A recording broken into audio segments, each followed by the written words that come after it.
سلام، امروز ما توی این ویدیو اومدیم که قوی ترین بلاک ماینکرافت رو بهتون نشون بدیم. شاید شما در اول فکر کنید که قوی ترین بلاک ماینکرافت بدراکه، چون اگه ما بیایم در حالت سروایور خودمون رو بذاریم اونو ما نمیتونیم بکنیم، اینطور هیچ وقت کنده نمیشه. ولی این قوی ترین بلاک ماینکرافت نیست. یا شاید شما فکر کنید که قوی ترین بلاک ماینکرافت کامل بلاکه.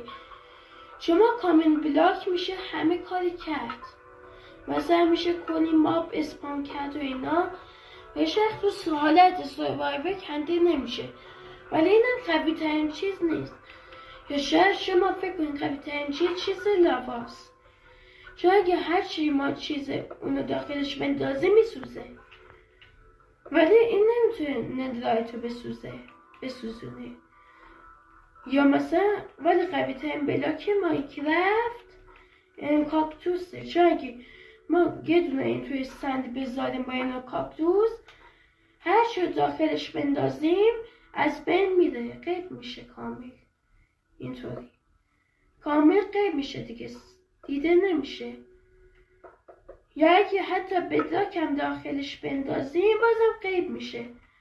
یا حتی لاوا، یا حتی خودش رو داخل خودش بندازیم بازم از بین میره.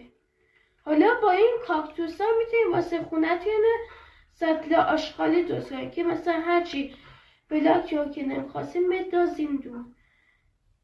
خیلی ممنون که این ویدیو رو تماشا کردید. امیدوارم از این ویدیو لذت برده باشین. خدا حافظ.